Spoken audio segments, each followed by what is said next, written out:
1965년 지구 궤도를 돌던 우주 비행사들이 사하라 사막 한복판에서 거대한 눈동자를 발견했습니다. 지름 50km짜리 완벽한 동심원 구조물이 사막 한가운데 박혀 있었던 거죠. 그리고 같은 시기 과학자들은 아프리카 동부에서 대륙이 두 쪽으로 찢어지고 있다는 사실을 확인했습니다. 매년 7mm씩 벌어지는 균열, 그 틈 사이로 용암이 분출하고 도시가 삼켜지고 있었거든요. 더 충격적인 건 지구 깊은 곳에서 발견된 거대한 물의 존재입니다. 지표면 모든 바다의 3배에 달하는 물이 660km 지하에 갇혀 있다는 사실이 밝혀졌죠. 오늘은 우주에서 포착된 미스터리한 구조물부터 지구 내부에 숨겨진 바다까지 아프리카가 품고 있는 놀라운 비밀들을 파헤쳐 보겠습니다. 1965년 6월 3일 제미니 4호에 탑승한 미국 우주비행사 제임스 맥디빅과 에드워드 화이트가 지구 궤도를 돌면서 지표면 사진을 찍고 있었습니다. 일상적인 촬영 임무였는데 나중에 이 사진들을 분석하던 과학자들이 경악을 금치 못했어요. 모리타니 사하라 사막 한복판에서 상상도 못한 구조물이 발견된 거죠. 마치 거인이 사막에 눈을 박아놓은 것처럼 거의 완벽한 원형의 동심원 3개가 겹쳐져 있었고 그 지름이 무려 5km에 달했습니다. 과학자들은 이 구조물을 리샤트 구조라고 명명했지만 사람들 사이에서는 사하라의 눈이라는 별명이 더 유명해졌어요. 우주에서도 육안으로 식별할 수 있을 정도로 선명한 이 구조물의 정체를 두고 수십 년간 논쟁이 벌어졌는데 처음에는 소행성 충돌로 생긴 충돌구라는 가설이 유력했습니다. 하지만 현장 조사 결과 충돌구에서 반드시 발견되어야 할 충격 변성 광물이나 분출물 흔적이 전혀 없었어요. 그래서 다음으로 거대 화산설이 등장했는데 옐로스톤처럼 마그마가 상승하면서 지표면이 부풀어 올라 이런 구조가 만들어졌다는 가설이었습니다. 하지만 이것도 전형적인 화산 활동 흔적을 찾을 수 없어서 기각되었죠. 현재 주류 과학계에서 받아들이는 가설은 차별 침식설인데 수억 년에 걸쳐 바람과 물에 의해 단단한 부분은 남고 무른 부분은 깎여나가면서 동심원 형태가 드러났다는 설명입니다. 그런데 일부 연구자들은 훨씬 더 대담한 주장을 펼칩니다. 이 구조물이 전설 속의 아틀란티스일 수 있다는 거예요.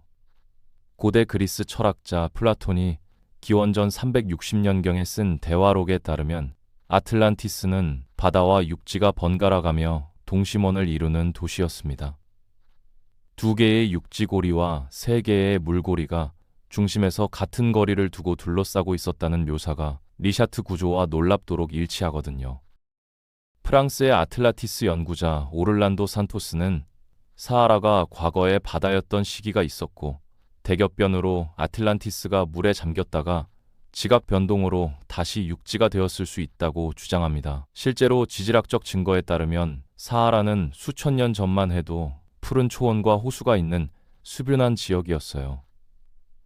물론 주류 과학계에서는 회의적이지만 사하라의 눈이 품고 있는 미스터리가 완전히 풀리지 않은 건 확실합니다.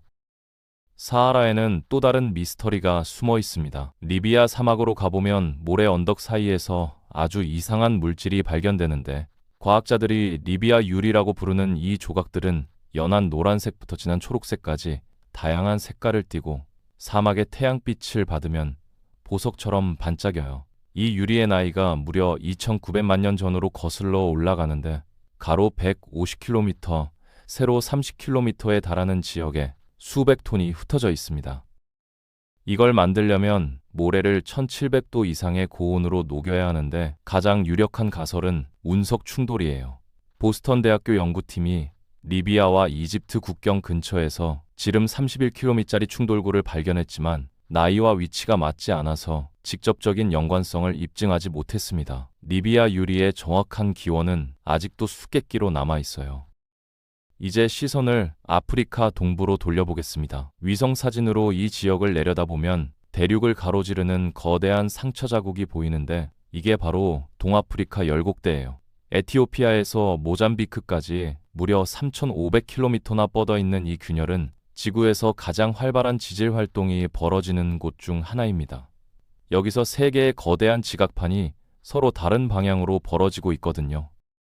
매년 약 7mm씩 벌어지는 이 균열은 500만 년에서 1000만 년 사이에 아프리카 동부를 완전히 떼어놓을 겁니다.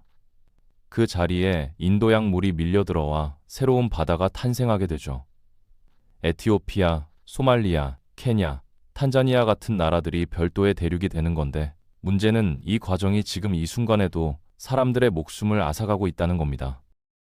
2002년 1월 콩고 민주공화국의 니라곤고 화산이 폭발했습니다. 세계에서 가장 큰 용암 호수를 품고 있는 이 화산의 용암은 점성이 매우 낮아서 물처럼 빠르게 흘러내렸어요. 시속 60로터라는 무시무시한 속도로 인근 도시 고마를 향해 돌진했고 20km 거리를 단 20분 만에 주파했습니다. 도시의 15%가 용암에 삼켜졌고 최소 147명이 사망했으며 40만 명이 넘는 사람들이 피난민이 되었죠.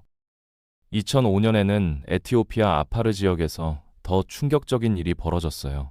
다바후 화산이 깨어나면서 연속 강진이 발생했고 3일간 화산재가 하늘을 뒤덮었습니다. 먼지가 가라앉은 후 사람들이 목격한 건 길이 60km, 폭 8m에 달하는 거대한 균열이었는데 보통 수백 년에 걸쳐 일어나는 지각 변화가 단 며칠 만에 벌어진 겁니다. 과학자들은 이 현상의 원인을 연구하다가 놀라운 사실을 발견했습니다. 영국 글래스고 대학교 연구팀에 따르면 열곡대 아래 약 2900km 깊이의 슈퍼플룸이라고 불리는 거대한 초고온 멘틀 기둥이 존재해요. 지구 핵 근처에서 올라오는 이 뜨거운 암석 덩어리가 지각에 부딪히면서 아프리카를 찢어 발기고 있는 거죠. 더 흥미로운 건 이 힘이 심장 박동처럼 주기적으로 강해졌다 약해졌다를 반복한다는 점입니다. 그런데 2014년 지구 내부에서 더 충격적인 발견이 이루어졌습니다. 미국 노스웨스턴 대학교의 지구물리학자 스티브 제이콥슨 박사 연구팀이 지구 깊은 곳에 엄청난 양의 물이 존재한다는 사실을 밝혀낸 거예요. 이 물은 지하 약 660km 깊이에서 링우다이트라는 특별한 광물 속에 갇혀 있습니다.